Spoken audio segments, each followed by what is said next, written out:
कांग्रेस ने जीवन भर पाप किया तो उनको तो पहले इनविटेशन देना ही नहीं चाहिए था।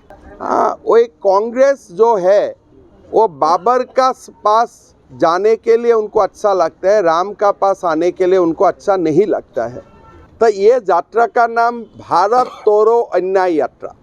बीजेपी को 38% वोट क्यों मिलते हैं? नहीं, मैं नीतीश कुमार जी क्या बोला है उसका ऊपर मैं टिप्पणी नहीं करना चाहता हूँ, बट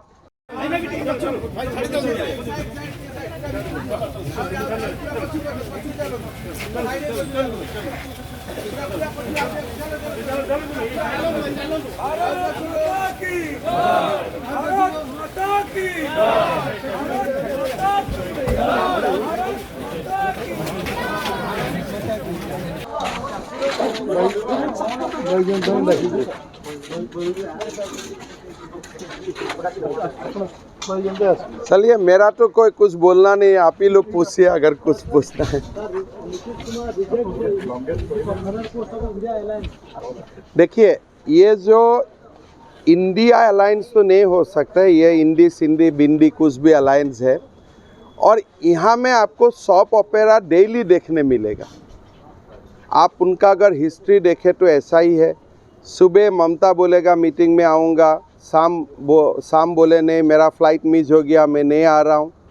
कल नीतीश कुमार बोलेगा मुझको कन्वेनर बनाओ, परसी दिन बोलेगा मुझको कन्वेनर बनने का मन नहीं है।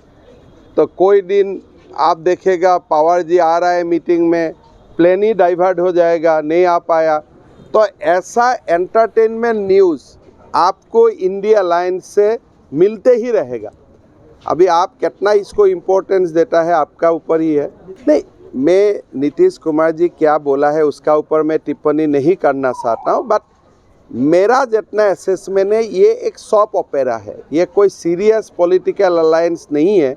इंडिया गठबंधन, इंडी गठबंधन ये एक एंटरटेनमेंट न्यूज़ देने का एक स्रोत है और बाकी कुछ नहीं है। सर, आज आप उड़ीसा आए थे, क्या हुआ बीजेपी के साथ? मैं तो कोई आप जानते हैं मैं एक दूसरा कार्यक्रम के लिए आया था। मेरा ये कोई पॉलिटिकल तौर नहीं है, लेकिन हमारे लिए हमारा कार्यालय मंदिर होता है तो मैं मंदिर दर्शन करने आया था। सर, इलेक्शन है ना सर, इलेक्शन है। मल्लिकार्जुन खड़गे ने कहा है हमारा लोगों का आस्था को ठेस पहुंचाने का इंटेंशन नहीं।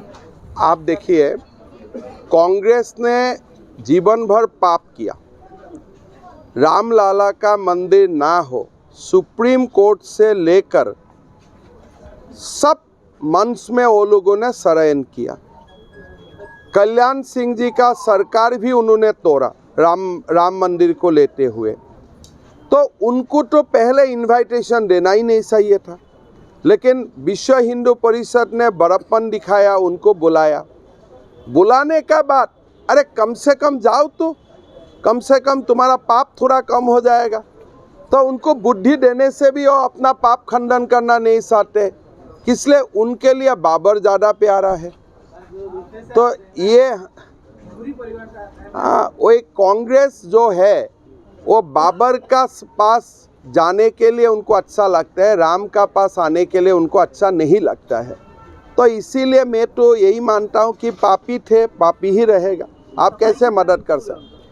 उनका सफाई का क्या वैल्यू है? मैं अगर मंदिर नहीं जाता हूँ और मैं बाबर तब में चला जाता हूँ, आपको फोटो भी सोशल मीडिया में देख रहा था, राहुल गांधी भी बाबर टर्म में गया था, इंदिरा जी भी बाबर टर्म में गया था। तो वो लोग का आदत ही बन गया बाबर का पास जाने का, भी राम का पास कैसे आ पाएगा वो लोग? तो इसीलिए उनका कोई एक्सप्लेनेशन वगैरह नहीं है। उनका जो क्रियाकांड होता है वो हमने देखा, उनका क्रियाकांड वही उनका एक्सप्लेनेशन है। सर, यहाँ पर बीजेपी का सत्ता नहीं है, बीजेडी का सरकार। अरे क्या बात बोलते हैं, हमारा 38% वोट शेयर था, अगली बार 4% का ही रास्ता है। आप देखते देखते सरकार बन जाएगा। कैसे 4% वोट? तो मोदी जी ने ये 5 साल जितना काम किया 4% वोट तो ऑटोमेटिक आ ही गया है। जो एक तो माहौल बना के रखा हुआ है ना, आप खाली वोटिंग परसेंटेज देखिए। लोकसभा में हमें लास्ट टाइम 38% वोट मिला था, विधानसभा में 32% वोट मिला है। तो ये 5 साल में तो मोदी जी इससे तो अच्छा काम कर ही दिया है। तो ये तो सुनाओ, देखो ये आप मानते हैं, तो अगर आप वो है तो हमें क्यों 38% वोट मिलते हैं?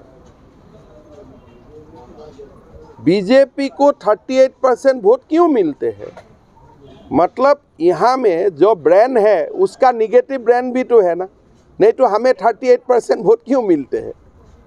38% वोट का मतलब जानते कम से कम 1 करोड़ लोग, अगर 1 करोड़ लोग एक व्यक्ति को, एक अनुष्ठान को, एक पार्टी को ब्रांड नहीं मानते हैं, दैट टू इन 2019, 2024 में और 30-50 लाख ऐड होने में कितना समय लगता है? मेरा तो मन है, मैं तो जानता हूँ यहाँ वोट टेकिंग सेरेमनी होगा, आना होगा मुझको। इसलिए आप क्या स्ट्रैटेजी करेंगे? नहीं, मैं तो यहाँ आके ही प्लान कौन है? नहीं, मेरा कोई प्लान नहीं है। प्लान तो जगन्नाथ का प्लान होता है, थोड़े मेरा प्लान होगा। प्लान तो क्या रहेगा 24 में सत्ता? मैं इतना ही जानता हूँ कि बीजेपी को जगन्नाथ को सेवा करना है, बीजेपी को उड़ीसा का सेवा करना है, और जगन्नाथ जी हमें मौका देगा। अकेले बनाएंगे या गठबंधन में? अकेला कैसा सरकार बन सकता है? सब तो मिल के ही बनना पड़ेगा। अकेला कोई अलग पार्टी में अकेला होता है, बीजेपी में कुछ काम अकेले नहीं होता है, बीजेपी में सब काम मिल के होते हैं। हम तो भाई अलग पार्टी नहीं है कि एक ही व्यक्ति की आप देखते रहेगा। हमारे यहाँ में तो सबको देखना पड़ेगा। सरकार कहाँ अकेला बनता है?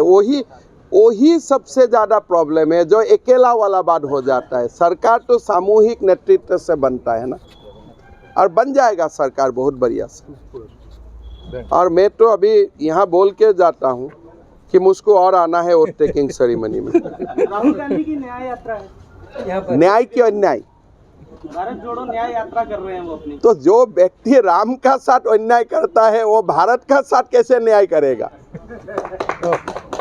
जो ये राहुल जी राम लाला को ठुकरा रहा है, वो क्या भारत को अपना बन दिखाएगा? तो ये यात्रा का नाम भारत तोड़ो अन्याय यात्रा। पाकिस्तान को वो लोगों ने ही भारत से अलग कर दिया, भारत तो तोड़ दिया था 1947 में यही कांग्रेसी लोगों ने, और अभी अन्याय भी कर रहे। तो ये यात्रा का नाम है भारत तोड़ो अन्याय यात्रा।